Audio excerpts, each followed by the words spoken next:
let's just get into it. Right. Thank you for being here, man. Man, I appreciate you for having me, Chase. Thank you. No, I'm very excited because, like I said, I met you yesterday. Yes.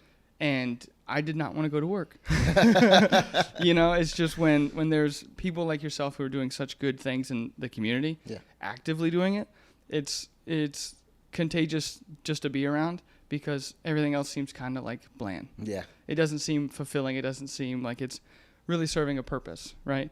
And to hear about, One Community Jiu-Jitsu Club and your backstory, I just want to go right down the pipeline. Yeah. Just go right into it. Yeah. Like we did yesterday. Dude, unfiltered, dude. I mean, because that's honestly, I'm so thankful that you have this platform, right? Because with podcasts, you get that unfiltered conversation, and you're going to get some nitty gritty as far as like my life. And like a lot of people don't know the details of like why One Community Jiu-Jitsu Club exists, and they're going to find out today. Excellent. And I like that. I did some research after we talked, and this whole like Wyandotte County, it's literally one of the biggest mixing pots, which is, I mean, not to like get into it, but we're in the middle of the country. Yes. I'm like, I feel like either way, it's a tough journey to the middle. Yeah. And tell me about I love the starting with like you being in foster care. Yeah. So, my mother lost her parental rights when I was 12 years old, sent me and my 3 sisters into foster care. And when you're that age, 12, 8, and, even younger, my sisters were, you don't really understand what's happening, right? You're just a kid kind of like doing what the adults tell you to do. Yeah, I'm just here and living in the moment. Yeah. Quite literally. So, I was doing things, that I, would normally do on a daily basis, just trying to, protect my sisters. That's what I was always taught to do and go to school.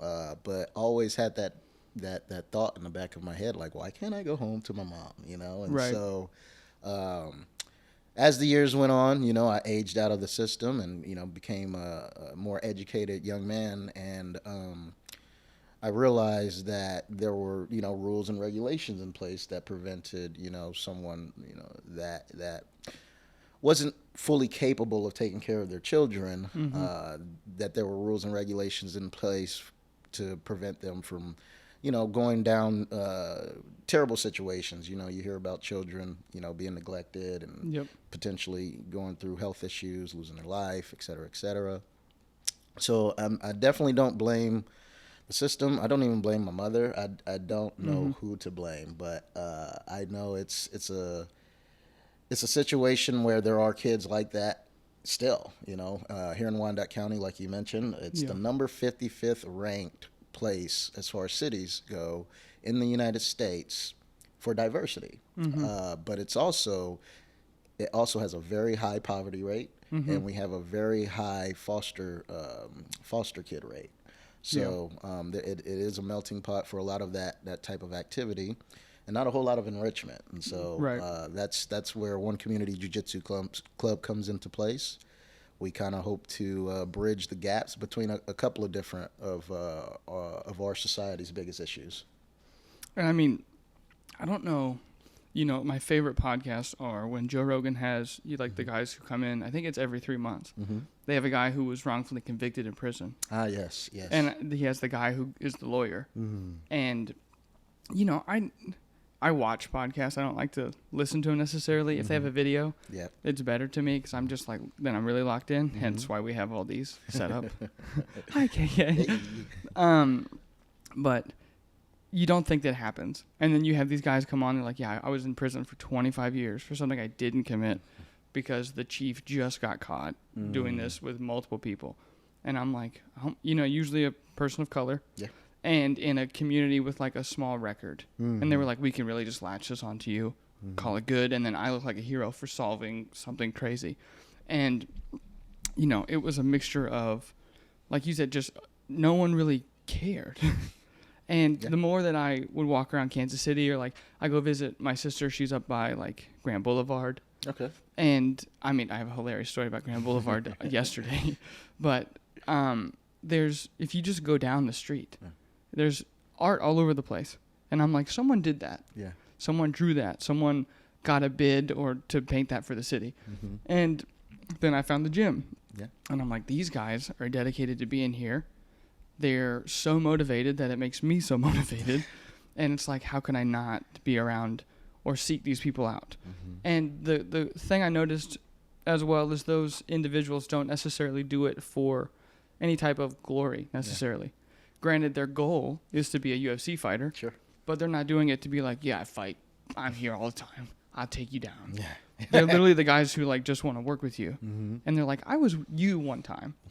Yes. And so jiu-jitsu was a thing where it was like, it bridges the gap of like people who feel like there's nobody in their corner. Yep. There's no one there to help them. Yeah. Then you're there to teach them an art that is very dangerous, but controlled can be control for you. Yeah, there's actually a viral video. Just yesterday, there's a super tall black guy that threw a punch at this, black belt that, was probably 160, 70 pounds. The black belt takes him down, gets him into side control, gets on his back and sinks in an assassin choke. I did see that. Yes. And I mean, that's honestly a prime example of what Brazilian Jiu-Jitsu should do for a street confrontation, right? Both of these guys should be able to walk away from this situation. Once the guy wakes up from his nap, what I mean? He's going to walk away. Once the blood returns back to exactly, and people need to be educated about that. And, here in Wyandotte County, we don't have a whole lot of that. No. Just 2 days ago, I just started a program with a youth group, and it was all teenagers. And there were some moments in there that just kind of broke my heart, just because, I would ask them, what would you do in this situation, like if someone had you in mount, or what would you do if someone had a bear hug or over under on you? And, they would demonstrate, I'm going to try to push them off, or, try to, just get away. But they didn't understand, so if I grabbed onto them and they couldn't push me off, it was like, then they kind of realized, it's like, oh, I actually need to kind of know what I'm doing to get out of this situation. And so it's for me, it's about spreading that as far as possible. Right. And Kansas City Metro has about 24 gyms, but not a single one in Wyandotte County. Right. So here we are. We're running a charity operation, and we're hoping to give back to Wyandotte County through this mission. And so how did you find the location? And is it like free to learn? Yeah. So we run completely on donations only. We do not. Incredible. Yeah, we do not have a traditional membership. Some students really can't pay, and I don't I'm not on top of them like, dude, pay me something. Right. I'm like, dude, just keep coming. And yes. Honestly, some of those students are my more tenured students, and I love to see their growth and jiu-jitsu, and then outside of jiu-jitsu, right? Because that's jiu-jitsu takes time. Yeah, it takes time to kind of get it, especially if you're not a very mature mind. And so when I see these young men really growing on the mats, and then, they go outside, they're telling me, oh, I got my first apartment. Oh, I just got my first car. Oh, I just got a promotion at a job, or I had the confidence to take another job. You know what I mean? That stuff is what kind of I see their growth in jiu-jitsu and in personal life. And it's way more important than your $100 a month or your $50 a month or your whatever, you know what I mean? So. I completely agree. It's like, and there's always moments in episodes where it's like this resonance. It's probably because the headphones, but I feel like I was living that in the moment with you now. Yeah. I could imagine someone coming in with a terrible background. Yeah. And then you teach them some type of discipline, this jiu-jitsu discipline, and then they're like, oh, I got a career now. You're like, before I thought I was just going to be out there having to figure out something. Yeah. And then now you're like, now I'm doing things that are above what I thought was capable. Yeah. No. It's so, the idea is so gratifying. And there's something I wanted to ask you. I love jiu-jitsu. I'm definitely going to come by. Dude, totally. I mean, yeah, you're officially invited, formally invited. You're a member of the club now. He's wearing the T-shirt. One Community Jiu-Jitsu Club, man. Let's get it on, and got it. We'll get some work. And it's just that also was part of the thing that my sister's 4 years younger than me, and so in order to, I started thinking about that with my kiddo, whoever is around, I'm not a big person. I think this is a medium shirt. You know what I'm saying? like it's not, I don't fill it out, right? But working with, like, you know, I talked about Kendrick yesterday, and learning how to be comfortable close and maybe having to use hands. Yes. And then jiu-jitsu is always like, I'm not a guy who can just lift someone up and throw them to the ground. It's like there's moves that don't take a whole lot of my effort, physical effort, but I can take it where I want it to go. And so that confidence I took everywhere. I did the same thing with, that's why I resonate with the kids who have, you know, first cars, first apartments, first careers. I feel like I finally found my career. Yes. And I found things that I was willing to go, like, take a chance on. Yep. Obviously, we're sitting in one. Yeah. No, that's actually dude, I run a charity jiu-jitsu club. Like, as a career, that's what I do for my job. You know what I mean? So it's like, I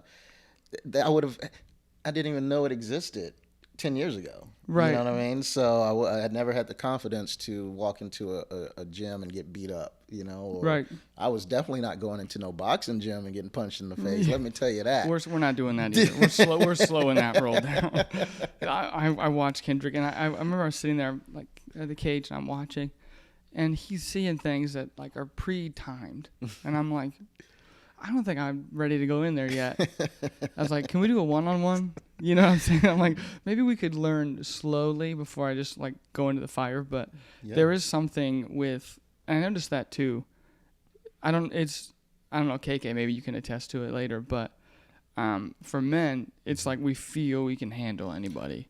Oh, I could take anybody. And then you get into it. That's my favorite activity. Yes. It's a terrible thing, because I know it, like, makes me feel good that they're gonna mess up really bad and get choked out, or, like, have to go through hell for an hour and do these moves and feel kind of weird and, you know, get through those insecurities. But when you do, then you're like, it's the thing you said is 2 areas. What was it? You're either gonna never want to feel like that again, and you're gonna keep coming back, or you're never gonna feel like that again, and you're never gonna come back. Yeah, I've had both. Yeah, I remember it was just something basic we learned in, like, jiu-jitsu. Yes. I'm like, oh, I'm usually probably gonna be the guy who's on my back. So let's say someone takes me down, and I was like, I love butterfly guard. Yeah. So and this dude was, I mean, it was an old friend of mine. He's probably 250. Yes. 6'3", so way bigger. And he was on top, and he's like, yeah, I would just do this. And then as soon as I missed one, butterfly hooked in and went over, I'm in full mount. Yeah, you're sweet. And he went like this. Where did you learn that?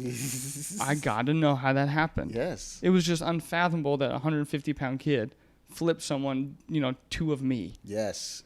And I'm like, it's just training. It's just learning. It's just being dedicated. I've been there for, like, 3 or 4 months at the time. Yeah. I'm like, they just all, like, file together. It falls into place like puzzle pieces, you know, especially if they make the mistakes that you've trained for, which, you know, jiu-jitsu, there are, 8 positions that are, you know, we've determined to be the more common ground positions. Right. And we train those top and bottom. So if you know 2 or 3 techniques from those, you know, positions, then you'll always be ready, you know, in those positions. Well, Joe Rogan said the same thing about blue belts. If you're a blue belt, you could handle 95% of people on the planet. I actually agree with that. I really agree with that. I mean, I opened up I had the confidence to open a gym when I was a blue belt, and knowing that there were going to be people coming off the street, right, trying to, you know, challenge me or whatever. But I'm like, dude, okay, you know, and I've been able to stave them off with just fundamental jiu-jitsu. Like I'm not flashy. I'm not a gifted athlete. I'm 5'7", 170 pounds, man. Like you said, I consider myself a small guy too. Like, I'm not gonna be throwing anybody. Right. But you know, having the knowledge of jiu-jitsu will keep me safe. And if one of those guys come off the street, and that's honestly very powerful, man. It's very powerful. And I think giving that to the younger generation coming up is super, super important. Yeah. Super vital, I would say, actually. So our mission really, you know, this Brazilian Jiu-Jitsu Club is really a proof of concept. Yeah. I have zero intention on, you know, being the next Gracie Humaitai or Gracie Barra, where we're a nationwide entity. Like that is a route we could go. I am on a mission to get Brazilian Jiu-Jitsu into the public school system. Yeah. Oh, dude. I believe that Brazilian Jiu-Jitsu needs to be in the public school system in that same hour slot that we train kids for PE. Yes.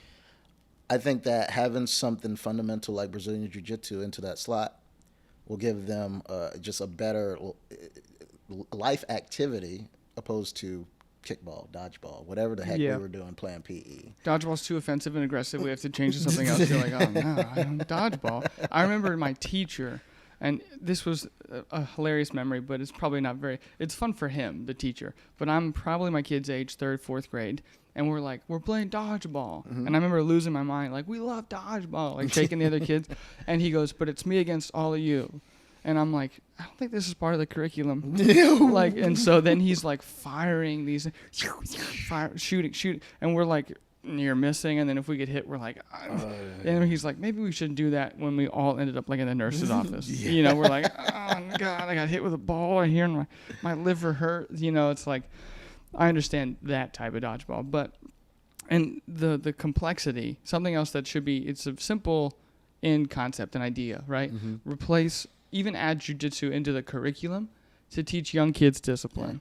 Yeah. That's what I heard. Yeah. And it's like, even that idea, my brain went through all the things that have to happen in order to get there. Yeah. And another thing about anything you really, really want, anything that you want to like push further, it means that you have to be the guy that is okay with no. Yeah. Oh yeah. That's discipline too. You'd be like, okay, You can't just walk into the school board and be like, I would like jiu-jitsu in the curriculum. Yeah. They're going to be like, no. And you're like, okay, let's reverse. Yep. How do we get it involved, right? And I think that the way that you're going about it is the perfect way. And, you know, I would have loved that at like 12. You know? I mean. So it all goes back to my origins in foster care, really. When I was in foster care, I moved around a lot. Like, I was never in a home for more than a year or two. So, you know, I went to all the middle schools in Wyandotte County, all the high schools in Wyandotte County, and I just noticed that there was nothing really stable for someone like me in that situation to hold on to, right? Yeah. And if there's anything that I think a kid like that needs, and really any kid, but especially that kid, they need something stable, right? Yeah. They need something that they can hold on to. Like, I mean, and I think jiu-jitsu can give them that. Yeah. Well, and like I said, I just want to say that you are an awesome person to do this and the example. Yeah. Because even at the end of the day, they're like, why would I do jiu-jitsu and do this and that? You were like, look where I came from. Look at, I never thought that I would, what did you say? You didn't think you'd live to be 30? Yeah, no, quite literally. I had zero future thoughts past 30, man. And I mean, that's what, you know, as young black men, we're statistically told, you know, you're not going to, it's like 1 out of 5 of you aren't going to make it past 30. And here I am with no parents. I developed Crohn's disease, so that's another part of my story, which is a chronic illness as a teenager. And you know, I'm a young black male in America. Yeah, it's like, so I did not think I was gonna make it to 30, but here I am, 34, man. I found jiu-jitsu at 26. Oh my! And like, dude, like, I mean, it literally flipped the switch. You know, I was, you know, it took about 6 months for the light bulb to go off, but I'm thankful that, you know, I had a good gym, Jason High, the American Top Team crew. And, you know, you probably know a bunch of the guys that we used to train with, Stephen Graham, George Luna. I saw you had him on the podcast. Yes, sir. Our boy Jonathan Garvey. So, you know, we love those guys. Yeah, man. It's just a solid crew of people. You know what I'm saying? And that's, for me, I didn't have a traditional family. So that became my family. Yeah. And like, I could have fell into a much worser crew of people. Yeah. But I was so thankful that I found these guys. Right. You know? And jiu-jitsu gave me that. So I'm trying to pass that on to however many people I can. That same group, it's also, they are the same, you know, I like to think that I thought I used to be alone. Like, whatever this, like, kind giving thing, it was like me and her. It's literally like me and my sister, we were like, we're the siblings that are going to change how this course goes. Yeah. And it was like, I feel very alone. Like, no one is out there like that. And then stepping in, like I said earlier yesterday, I was like, with my insecurities of going to the gym, I'm like, well, you know, I've been basically on a, if suicide was a 10-step ladder, you know, it's like I felt like I was on 9. Yep. You know, she was there, she helped get me. I mean, it was like, it was terrible to be there, of course, and it just felt so alone. There was no like structure. I felt like nothing I was doing was correct. And it's like, you know, as I'm watching my kid grow up, I felt that same way as like 12, 13, 14. It's like those kind of had a breeding ground. And then I'm like, if there was something, you know? And they have this, these group of guys have the same giving spirit that I've developed from, like, it's either like a tough outer shell or you have like an openness and a willing to want to give back, which is amazing that you are doing that with One Community. Absolutely, man. I mean, there's a lot of my peers that I grew up with in foster care that, you know, I've seen their stories turn out a little bit differently. You know, I've considered myself very fortunate, and that's literally why I try to spread it as much as possible. You know, some of the stories I have from growing up in foster care are not very favorable. I would like, if we're going to get into it. Absolutely, sure thing. Perfect. Yeah, no, I mean, I was actually just talking about this the other day to, I can't even remember who, but I just remember this story of, you know, my sisters were, you know, a little bit more tricky to deal with than I am, just to say the least. What? But one time, one of the foster moms, she tried to lock one of my sisters in the basement, like to punish her for an extended period of time. Oh, my. And so me, being the protective brother, I just kicked the door down, right? Kicked this basement door down. But from their eyes or perspective, that was me being destructive. Yeah. But me, I'm just being protective. And there was just a lot of those kind of misunderstandings and things like that when you're going in that situation. And then, like you said at the beginning, man, sometimes those just get swept under the rug because there aren't a whole lot of people that care. Yeah. You know? We got another destructive kid who's in foster care. You know, and you're like, you have no background info. You have nothing about them. You just think they're another number. Yeah. You know? Yeah, no, I mean, thankfully, I have a foster agent that was very, very helpful. Her name's Maureen. Shout out to Maureen. She's super supportive, love her to death. And I still talk to her to this day. But she was really one of the only people that kind of knew, you know, my character. I mean, I've always been literally how I am today. I promise you. Like we said yesterday, I'm like, I feel like I'm going to be this at 65. Yeah, bro. Yeah. I'm like chill. Like, I just want to play video games. We were talking about video games earlier. That was my jam. I want to watch wrestling, The Rock, Stone Cold. And, you know, I want to, and that's all I wanted to do. And just be a kid, you know what I mean? Right. And make sure that my sisters were taken care of through this time that they were probably more confused than I was as to why we couldn't go home. You know what I mean? So when I saw some silly stuff like that going down, you know, of course I'm gonna do what I can to get to my sisters. But eventually we got it was decided by the state that we needed to be separated, and so they split me and my sisters up. They went to Parsons, Kansas. One went to Independence, Kansas. And I got stuck up here in Kansas City, and yeah, man, that was a tricky time. You know? Yeah, how did that sounds terrible. Yeah. Like just the idea of splitting up a unit, and you're like, you know, that's usually what you attach to. You're like, it's us. Like that's what we have. It's just us. Quite literally. And then you separate that, it's got to be traumatic for everybody involved. Dude, like our family really has never recovered from this event. You know what I mean? You know, my grandmother, my great grandmother, she was really the caretaker for me and my sisters for a good chunk of years. Not saying my mother wasn't there, but we really we'd go over my grandmother's house all the time. I mean, that was some of my more fond memories. And just from the stories that I've heard, once we, you know, got taken by the state of Kansas, it basically broke her heart and killed her. Yeah. You know what I mean? Like, killed her? I mean, like, she basically... I mean, it's a thing, you can die from a broken heart. Yeah, you know? like, she had zero energy, zero will to go on. She tried to go through the process of adopting us or getting care for us, but the state determined her to be too old. Oh wow. And and again, this Man. is, I don't know this is going on. As a 12, 13, 14-year-old, I'm just, again, living my day to day. But Yeah. as I found out as an adult, just hearing from my uncles and other family members, that was a really tough time for her up until she died. So Yeah. I mean, I couldn't imagine, like, because she loved you guys so much. Yeah. And then it was like, you're telling me no? Yeah. You like, I want to be there for them.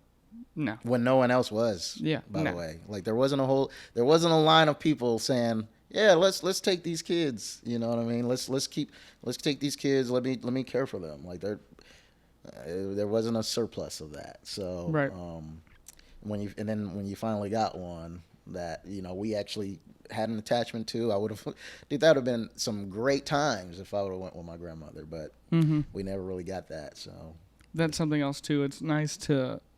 It's good. What was the phrase I used? It's like it's nice to look at it and take it what it is and then use it to move forward. Yep. It's different to sit on it, bathe on it, be like, oh, if this would have been different, if this and that. It's like that's not going to help you now. Yeah. Like that's another form of discipline. Yes. And so it's like I've seen people, in my inner circle, and then even just like people I used to go to high school with, they suck, they stick with it, and they hate it. They're like, I can't deal with it. I can't. They just like it's in there all the time. Yeah. And it's like you got to learn to like let it go and release. And I saw this thing. I mean, I'm not Buddhist, but it was a Buddhist monk, and they were like, you're hitting things so hard. Like, what is it? And he's like, we feel pain, but it's about release. It's like that first one hurts, and then you feel it, and the teaching is to release. And it's like same thing with emotional trauma. Yeah. It's like, yes, it happened, but it's also up to you to fix it. Yeah, man. We're getting into the woods right now. All right. Have you heard about childhood ACEs? Have you ever heard that before? Never. So it's adverse childhood experiences. That's what ACEs stands for. Got it. And KK knows what I'm talking about. KK knows what you're talking about? It's like, No, go ahead. It's like, isn't it like a certain, like, kind of like a quiz, like you go through and like if you get a certain number, you're more like susceptible? Yeah, there's basically 10 items. I can't list them all, but there's 10 items on this list that if you've had one or more of these items happen in your life, and they consist of things like alcohol abuse by the guardian, or sexual abuse, Like if you're electricity or something. yeah, if you didn't have lights or utilities, you didn't have just like the basic basic necessities. If you didn't have, if you checked off more than one of these things, then you're more susceptible to health issues in your life. Like I think it was something like 70% more susceptible to health issues in your life. Your life expectancy drops by like 20 years. It's something like astronomical. And so, but then when you realize that the number of people that are living with these childhood ACEs that's a pretty high number too. Yeah. Then you realize like, oh snap, we are in it's a twilight zone, man. It's honestly kind of overwhelming. Yeah. When you think about it. This is actually perfect. KK, can I do something for you? Yeah. I would like to hook up another microphone for you since we're getting into like your neck of the woods, and then we can talk about you going to college. She wants to be a therapist. Hey, nice. And so. Like that stuff is like right up my alley. Yep. So like with like going to school, I kind of have done a lot of work just like on the side. Yep. And like looking into all that. And I saw that and I thought it was really interesting because it's even like health issues and all that, but it's even like you're more susceptible for like depression and anxiety. And all that stuff, and especially talking about like your background as well is growing up in a system like that. Yep. When you're already susceptible to all of these like setbacks, Yep. and you don't have resources for it. Yeah. It's a pretty vicious. It's a vicious cycle. It's a gnarly cycle, and it's like I said, told Chase, it's kind of overwhelming to even think about it sometimes. It's like Once you like dive in and see, it's like wow. There's people always want to give like a surface level like solution. It's like okay, well if you actually dive in to what's going on, there's not. If you want sitting talking to that microphone? Just so I can find another one. There's not. She might be able to pull up that stool. I don't know. Sorry. Yeah, so I'm going to. You're gonna be like the Jamie in the chair. I have a microphone in these boxes, but for right now. But what I was saying is like once you really like dive in, it's like there's not like a surface level solution to stuff like There really like isn't. it's a very like deep rooted problem. It reminds me of like when people say, I think about this a lot because I live downtown, when people talk about homeless people, Yeah. and they're like, just go get a job, just go do this. It's like, okay, they go get a job, they don't have a phone number, they don't have access to a computer, they don't have an email, they don't have a bank account set up, like they don't have access to Yep. clothes, A lot of just basic resources are lost. And so, like, as a human, I get it, like why we say those type of things, right? That's like the initial reaction. And I've caught myself saying those type of things, right? But as a more educated human, right? When you really sit back and think about it, that person really can't even control the situation that they're in. 100%. And it's like, man, where do you even start? Where do you even start with that problem? And I don't know, but jiu-jitsu for me has been extremely helpful. Navigating. Like I wouldn't even have learned about childhood aces. If it wasn't for the jiu-jitsu. Exactly. And even with like what you have going on, sometimes being in that cycle, you don't even know what you don't know. You know what I mean? And so it's, if you've never seen some of these things, you don't know what's, I don't know, healthy, not healthy. You know what I mean? But then you're showing them, and so it kind of is. Breaking the cycle. Yeah, like I actually caught myself the other day. I was like, man, I was talking about some kids. I was like, dude, these kids are lazy. I was talking to a clinical psychoanalyst about it, and he said, are they lazy, or are they scared, or is it some other emotions? And I'm still training myself. Like I'm still learning myself how to like correct some of my thoughts about that. Yeah. You know what I mean? I've talked about this before on here and with Chase, but I saw this quote and it like completely changed the way that I thought of things. And it was like, it's easy to be judgmental, it's hard to understand. And it's so true. Like it's so easy to be like, well, I wouldn't do this, or why are they doing this? But then like to take a step back and be like, okay, maybe let me like step in their shoes and really try and understand what they've went through, why they act out in this way, stuff like that. That's gangster. Like, it's easy to be judgmental. It's hard to understand. Yeah. That's such a like simple quote. It's almost cheesy, but it's very profound. Yeah, it's like, it was like so simple, You know what I mean? but like so powerful. I was like, that's so true. Like, yes. So, I mean, as I'm, so we were funded, or our mats were purchased by a group called Alive and Thrive, and they're trying to reduce trauma here in Wyandotte County.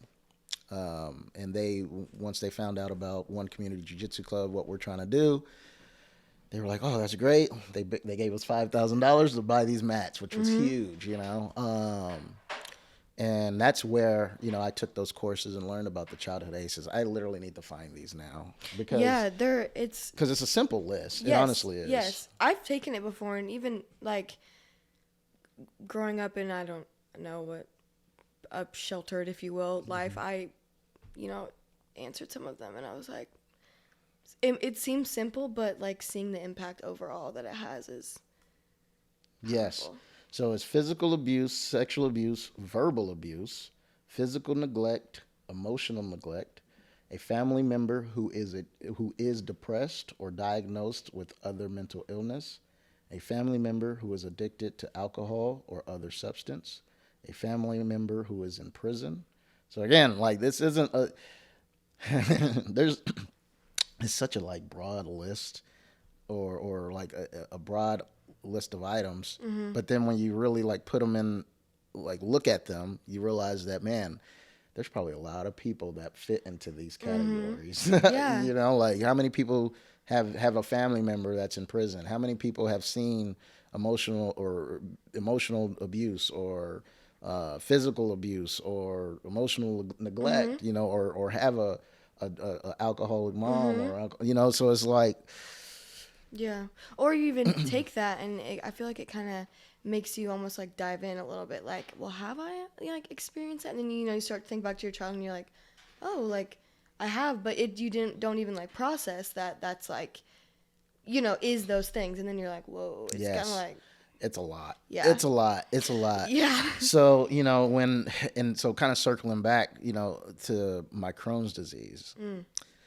Once I found out about childhood ACEs and realizes that like those stresses, once they build up in your brain and you're living in that constant state, daily, which is what I was as a foster kid, then those same chemicals can basically affect your body. Yeah, right? I mean, you're constantly probably in fight or flight. Yeah. Like all the time on edge. That's what they said. Yeah. So it's like, there's been no documented history in my family of Crohn's disease, but now all of a sudden here I am, this foster kid living this life of ACEs, of abuse, and I developed Crohn's disease. Yeah. Like it was such a crazy realization for me that like I'm still processing it 2-3 years later. I'm taking a lifetime to process this, and I think it will be a lifetime of processing. Yeah, it. I mean, and it does make sense, especially being in fight or flight all the time, because a lot of times anxiety is held, like in your stomach, and so it's all in like in your gut. It's like a very like scientifically like broken down thing. Yes. And so yes. that actually makes a lot of sense. Yeah. No, crazy stuff. I talked to my GI doctor about that, and she was like, "Huh." I mean, that's like a different side. That's just kind of like. I mean, this is a little off topic. I feel like that's kind of like medicine in general. Is like there's deeper things attached to a lot of like medical. I don't know how much of what I was saying like registered with her. Yeah. But I think it was enough to kind of like pique her interest. So I might just bark up that tree a little bit more. Yeah, I mean, even like diving in and like doing your own research on it, like especially like through. So I went to UMKC, and so I graduated with a biology degree, actually. So I, like, had to do a bunch of research and all of that, and actually just, like, looking and, like, doing your own research on stuff, because I've just done it on, like, different, like, mental health stuff. It's so interesting to see, like, how much information about all of this stuff that there is out there, and, like, doing your own research is you're right. You're right. What we got? I was looking, I'm like, I think I took it home to try to do one, like... try to do a local one? Yeah, I do ones, like, by myself, try to do it every week, like every Friday. And so I think I took the other one home. But it's all good. Hey, you met the sister. Yeah, the therapist sister. She's going to be great. She's on the right track. She knows what she's doing. Yeah, she good. But I knew that was like right up her alley. I'm like, yeah, talk to her. Because on the, not to, I got to keep doing that. I almost apologized again for upbringing. Yeah. We all are just people. Yes. And we all do make mistakes. Yeah. And in making those mistakes, it's like, I feel like a lot of it is a yes or no. It's like a truth or false. It's if, we had a conversation, and me and KK both grew up 4 years apart, but had the same things happening to each other. And we were like, if two kids years apart are going through the same thing and feeling the same way, I mean, we have to get to the bottom of it. We have to like be honest with ourselves in this moment. And just like how much of it is us, self-research, like she was talking about. Is it, the way that my parents grew up, and it's like, a lot of it we didn't actually know until we were older. Yeah. And it's like, oh, you guys might have some stuff too. Yeah. And you're like, they're just people. Quite literally, and that's why I said at the beginning about the whole situation, man. Like, I don't really even blame like my mother. I don't blame the system or the foster care agents or whatever. Like, everybody's just people, man. Like, so at the end of the day, like, I just need to help other people. Whatever I do, like, the past is the past. Like, going forward, I'm just going to be helping people, like, understand that, like, this has done so much for me, and I think it can really do a lot for us as people. Yeah. And it's something that, I wanted to be close with her because that was something we also noticed. We were like, our family members aren't really that close. Like it's Thanksgiving or Christmas and this and that, and it's mostly, I mean, not to down on the family, but it's always kind of like who did better this year, you know, who's driving the nicest car to the thing. Sure. And I'm like, say what? Surface level stuff. Yeah. Yeah. And it's like, I didn't want that with her. Yeah. I'm like, if it's our job, like, we're going to be the ones who are the grandparents, you know, and then the rest of us underneath us doing these events, doing Christmas, doing this. And I remember we sat down and I was like, you know, I want to be involved in your life. Yeah. And then she's like, you know what? Me too. I really hate that this is how it went with, you know, our mom and her brothers. They're all disconnected, far away. And it's like, even by distance, you can still phone call. You can still do stuff. And I was like, even at the minimum, I still want to do that with you. Yeah. And by doing that, then we started diving into ourselves and really learning about why we choose the things we choose and who we chose to become in adversity. And I think it's just good to have a family support. Like, I mean, someone to lean into just to, like, bounce ideas off of. Like, you know, for me, you know, I don't have a traditional family, so that's always been the tricky part. You know, I don't really have anyone to just call up and be like, hey, Mom, what do I do? You know, I got to change this, or I don't know, whatever, you know, whatever the situation is. I don't know what to do this thing. You know, so it's like, but, you know, my dude, Ricky Moritz, you know what I mean? You know Ricky Moritz? I do. My guy, dude. I call that dude all the time. And he's, again, like, that's my family support. The jiu-jitsu community has really been helpful for me to, like, just have someone. Yeah. You know? I had Kevin come in. He's with Guardian Training. Is that what's the last name? Cronister? I don't think I know him. We did an episode a couple weeks back. Nice. And his same motto. So it's cool to be like here and be like, Kevin, meet Ray'vonne. Ray'vonne, you guys have something. It's the same idea as well. And so he was like, he works as a detective. Okay. And so he does like crimes against children. Oh, yeah. And so in training, he was like, we're missing some stuff in like based on jiu-jitsu. So he's using that, and his agency is taught, like, I think he said most of the Kansas and... You need to plug me in. Yeah. This is one of those things that I heard when we were talking yesterday, and I'm like, I know Kevin. Kevin would love to do this, especially with crimes against children. Yes. And he goes, you know, one of them was super shocking, but I wish, KK, you were here for it because you would love what we talked about and everything. But he said that not only is it the kids who are on the phone texting the adult, right, who's trying to get at this or get at that, and social media and all this stuff. And then he goes, but it's also like if I talk to the parents and they're like, well, we can't take her phone away. They're like, what do you mean you can't take her phone away? And she's like, she deserves her privacy. He goes, but she's talking to a 45-year-old man, and you know she's talking to him and doing these things. Why are you doing it? It's like, what? And I'm like, there's also not only even in like a solid family, there's still things that lack. Yes. And then it's the same thing. It goes, we are just people. But again, it's also like, I just resonated with me because that's not something I would do. Like with my kid, you know? And it's I don't know any statistics about it, but I don't know statistics about people who are in foster care who then have a great, healthy relationship. Right. And then, you have children? Yeah. One kid, 6-year-old. Woo. And I'm married. Yeah. Yeah, and honestly, dude, again... I don't know the stats on that from being from foster care. I had zero hope, like, zero plan for that. You know what I mean? Like, zero, like, ambition for that. Like, zero...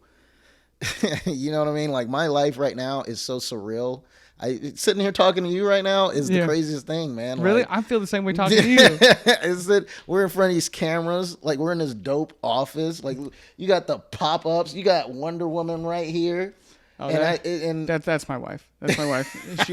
She's married right now, but that will be my wife. Yeah, no, it's just, dude, I'm living like, and that's honestly, dude. There's so many of my peers that they can't say that right now. Yeah, you know what I mean. I'm a very, she can attest to it, I'm a very emotional, connective person. And so, like, I remember there was a movie, he's gone crazy a little bit now, but Shia LeBeouf, he had to pretend, I think mental handicap? I think he was mentally handicapped, and he had an older sister who was, like, taking care of him. And if I like want, I don't choose to have a good cry, Mm-hmm. but like if there's a moment where I like my emotional thing comes out, he gets lost in the library, right? And it's a big library. She's like, I'm gonna be right here, and he sees something and gets lost, and he has this emotional breakdown. And the acting's good, everything's great. It's like a Disney movie. Why haven't I seen this? I love Shia LaBeouf. True Colors maybe. What? But no, it's not True like with an E. It's TRU, and I think her name's True. Oh. And nice. so it's like the description. I think the person who wrote it was like, this was my experience with my brother. Okay. And I'm like, I've always been this emotional resonance kind of person. Yes. And so as I'm watching it, I mean, well into adulthood, probably like 20 years old, 21. And I'm over here like crying. And my mom's like, what's going on? And I'm like, he just wants to be normal. He just wants. He wants to fight his sister. Like, it's just something that's like embedded in me. And so, yes. and to do nothing with that, I feel like is detrimental. And I think a lot of people share your vision, the same emotional capacity, and the drive to make change. Mm-hmm. That if it's collective and together, I really think Kansas City would change. Yep. Especially, Wyandotte County has been stagnant for my entire life. In fact, I would actually wager it's going backwards. We've actually lost amenities that we had, in the 90s. We don't have an Indian Springs Mall anymore. Mm-hmm. There's not a pool in Wyandotte County. You can't find a Planet Fitness or a Genesis Health Club in Wyandotte County. There's no electric charging stations in Wyandotte County. Right. Like I want to charge my Tesla, man. You know what I mean? So it's like I wasn't gonna bring it up, but I pulled up and I'm like, I wonder which he's at, and I saw the Tesla, and you open the door. I'm like, hey man, I had a good paying job at one point, but now I run a charity, and so that Tesla might be on a chopping block soon. But and now that's another emotional thing that people don't want to do. Yeah, they don't. Because in my mind, like, we had this discussion a couple days ago at the house where, we're trying to figure it out. I'm helping KK, KK's helping me, and we're doing something. And I told them, I remember I looked right at my mom and dad, and I go, I'm building legacy right now, and it's nothing for me. Yeah. It's all for my kid, and then it's all for everything I learn will then be his. Yeah. And then everything he learns will then be passed down. I go, this is something that can be broken. We don't have to worry about it. And it just is incredible that in my mind, I'd be, a grumpy grandpa, like listen to rock music, like my metal music, like I'm going to work out. And then they're like, Grandpa, tell us about when you were, it's crazy to think that it's not going to be like, I won't have that regret. Yes. It's going to be filled with nothing but the chances I took and the good things that we've done. Yeah, man. I think our generation is a lot better at just doing that. Taking those risks. And you got to. Without no risk, there's no reward. And right. Where did we learn that? Jiu-Jitsu. Yeah. I thought you were gonna say Rocky. Rocky or something. Hey man, you gotta be willing to get up in there to get that rear naked choke. Yeah, gotta put that belt on the line so I can see who's the real heavyweight. But I just see that that's something that can be fixed, that can be caught up. It's like, well, I do have this car. I'm trying to keep this image. I don't know if it's I'm gonna have to step back and get a car that doesn't have this and that in order to do something. I can't do that. Oh yeah. And it's like, if it's not moving backwards, right? And I'm like, Mom and Dad, I don't care if the car doesn't have AC. It's paid for. So that means the money can then be put into helping projects like yours and doing really good things. Yep. And I remember I looked at them, and they looked at me like I'm insane. They always look at us like we're crazy people. And I go, what does 20 grand do in my bank? It's just gonna sit there. Nothing's gonna happen. Yeah. I'm like, if I can use it to actually do something of value and purpose. I would. I'm an emotional guy. I'd be more heartbroken than anything else because I'm like, I didn't do any of that change. And again, growing up, I was really blessed that my mom, she put me in like Kingdom Kids in church. What's that? Say what? What's that? Kingdom Kids? It's like a early young kid church group. Oh, okay. It was like every Wednesday night, like just for kids. Okay. And so being emotionally like resonating with that, I was like. It's almost like I was looking for some type of really good structural foundation, even as a young third grader. And, it hit me this morning when my kiddo was, I'm like, I got stuff that we got going on. He goes, okay. He goes, are you doing that good stuff? I'm like, yeah, I'm doing the good things. He goes, He goes, all right. And he goes, you know, I love you so much, Dad. And I look at him and I go, I love you too, bud. And then he's watching TV, and then I leave and I go, bye, bud. He goes, yeah. And he just keeps watching TV. I'm like, I'm leaving now to go do this podcast and stuff. And he gapped it and he goes, okay. And I go, dude, give me a hug. He's like, oops. And then, but like that sincere moment is like, that'll be something. He'll be 26 and be like, I remember my dad loved me so much, you know? Yeah. And it's like, most of it's not even stuff you know you're doing. Yeah, yeah. Dude, being a dad is the coolest thing ever. Like, it's the best thing. You know, and I have so, like, it's weird, man, because, again, I never thought I'd be a dad. And it's like, I almost wish I would have did it sooner. Like, yeah. I mean, we talked about this yesterday. You're a young dad, right? Like, yeah, 16. 16 when he had his kid. So it's cool. My man was like, I'm getting it on. Yeah. I was like, you know what? I want to be 34 when he graduates. Yeah, I love it. I love it. That's not what I said at all. That never came out of my mouth. Please don't take that. Put that clip. That's a sound bite. That's a clip. I want to be 34 when he graduates. Hey, what's up? What's good? You're a hot single mom. Yeah. Right. But I didn't think about that at all. Yeah, no, it's being a dad is the coolest thing. And so, you know, my idea for One Community Jiu-Jitsu Club is so that, you know, he will grow up in a society where, you know, people are feeling a little bit more safe in their skin. Yeah. This whole school shootings thing, bro, it kills me. And it's I can't do it anymore. That's literally low key. That's literally like why I thought of why I thought to put jiu-jitsu into schools. I'm like, I feel like these people, we grow up with these insecurities. We grow up with not feeling confidence in ourselves. We grow up with not having a community of people that care about us. Like, yeah. And that's how you get these just deranged people, man, that go off the wall and do some crazy stuff, man. And I think that if we can at least have a group of people around them keeping their eyes out for those type of activities, then at the bare minimum, that's gonna help curb that.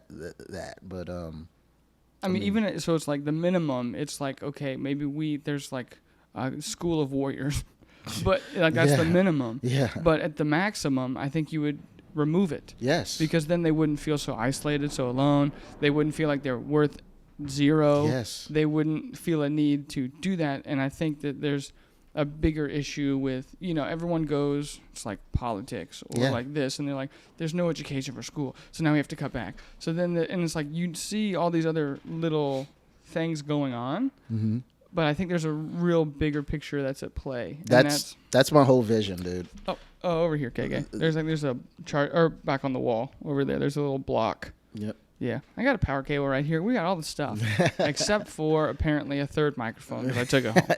And a drum pedal. Cut that. No. It's almost at an hour? Okay, cool. Yeah, I see it here too. 55 minutes. We've been going for an hour? Dude, I know, right? Sorry. No, dude, that's why I have all this set up too, because I noticed that my cameras only have like about an hour. Okay. And to me, that seemed very limiting because I was like, me and Kevin could talk. He's coming back in. Yeah. Next week. Maybe we could do something where you could be there for that as well. Cool. Yeah, no, that would be tight. Connect with him and really build that as well. Yes. Yeah. Because for him, I feel like we could talk for like 3 hours, but the batteries were like beep, doop, beep, and they were dying, and I had to like get out and change them. But through this, it's more of a flawless, streamlined system. Okay. But yeah, I really think that a lot of stuff isn't super obvious when it comes to like kids and things like that. Yeah. I don't even know if they would communicate with this person. They're like, you just did this terrible act. Why?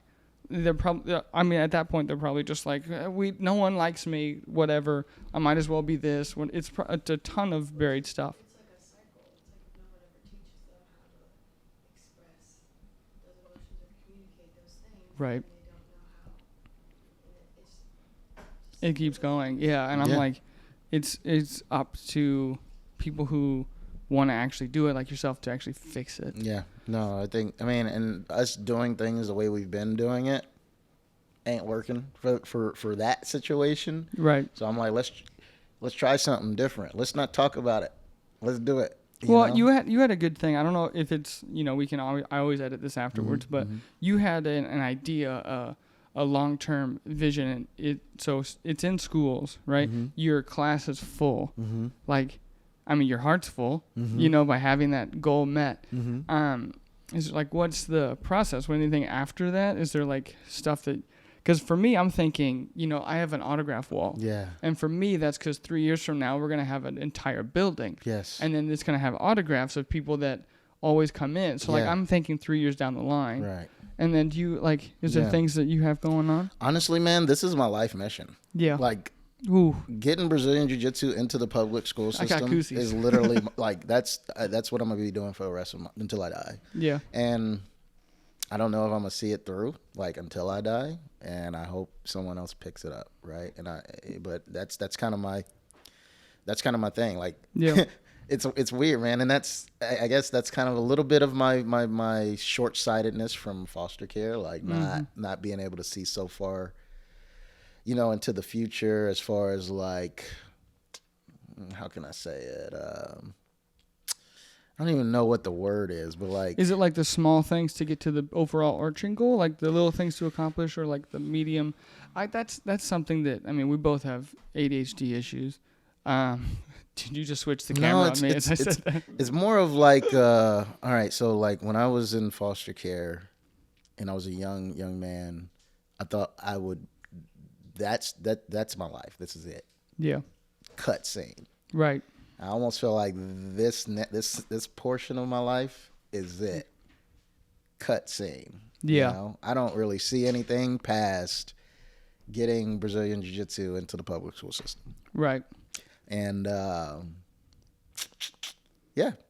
but I know that's going to take a long time. Yeah. It, like I said, it's not so simple. Yeah. And I only brought that up because I'm enjoying this conversation so much because, like, I'll wait for her to get back too, but we all have different walks.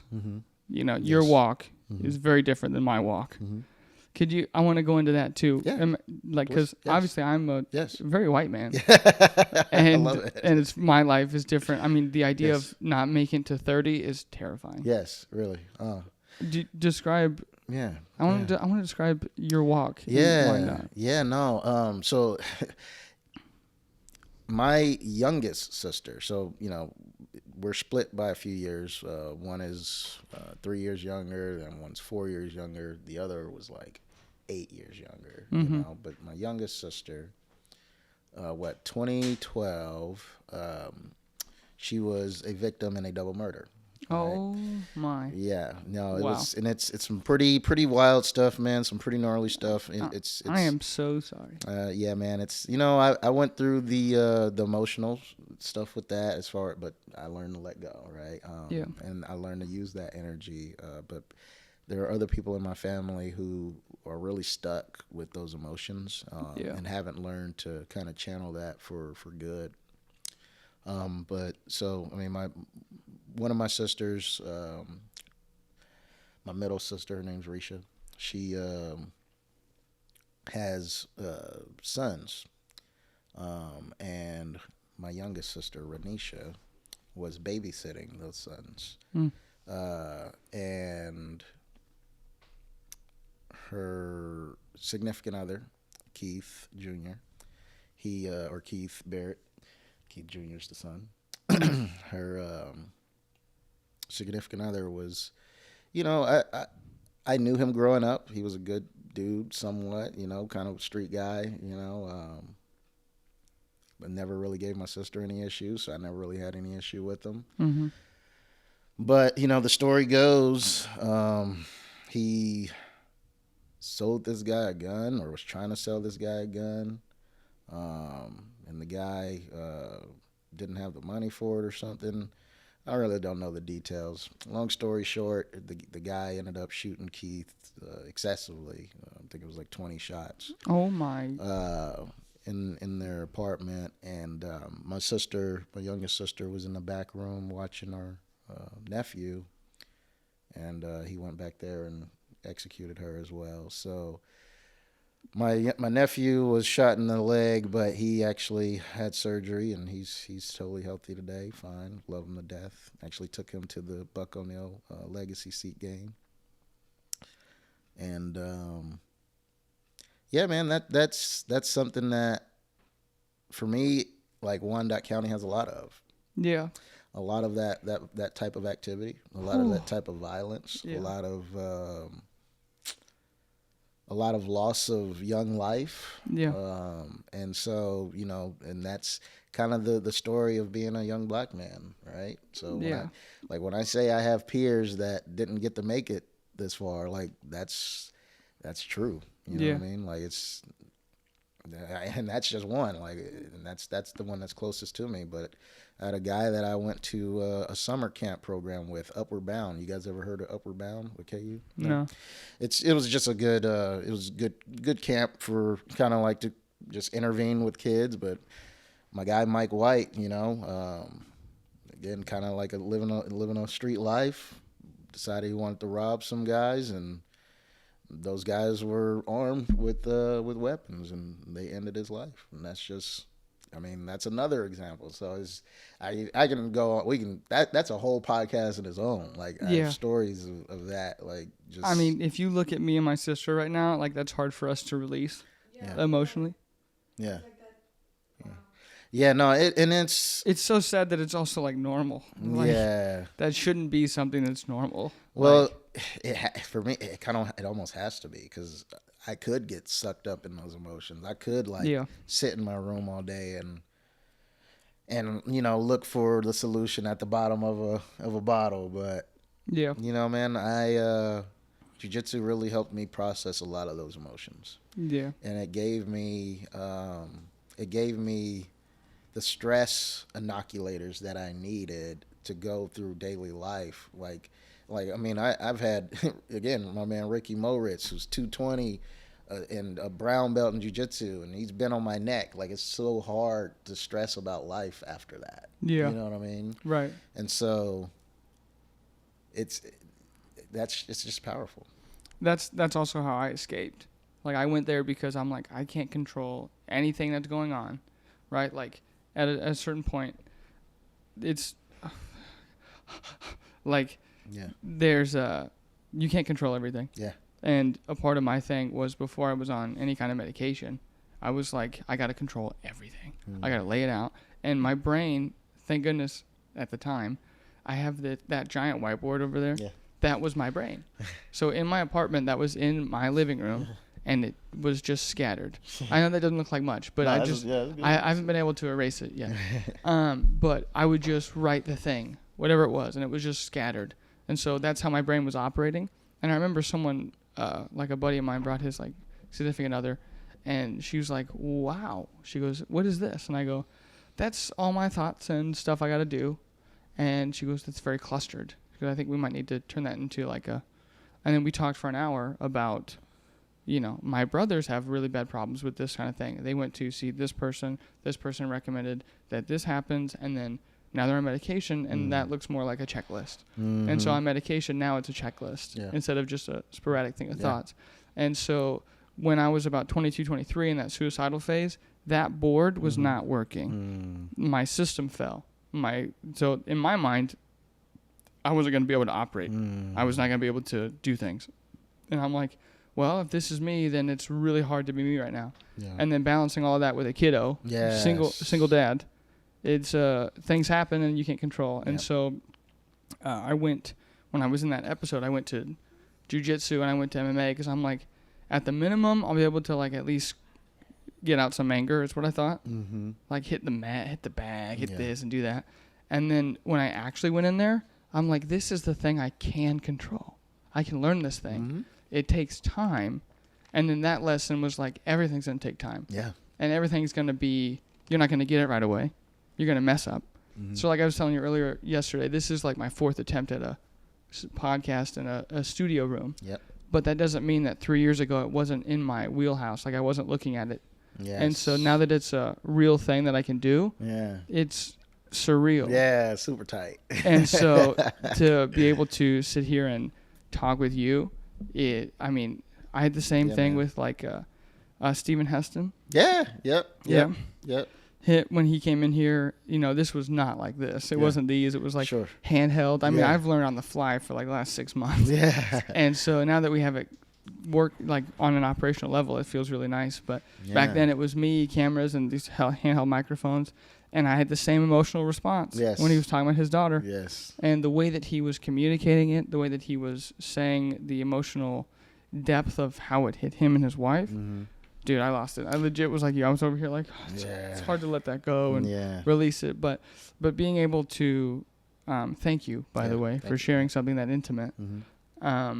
Because my whole thing is, maybe we're met through someone and strangers, but now I feel like I could call you tomorrow and be like, no, hey, man, Ray, I got something. Yeah. We're going to the fights tonight. We're going to Synergy FC tonight. I'm trying to work into, I really want to do that for the guys too, because that's where I was going with it. Yeah. To round off with kids. Yes. So I realized that my kiddo, I was the foundation, but there's also people that are around, right? So I'm like, I want him to know his aunt.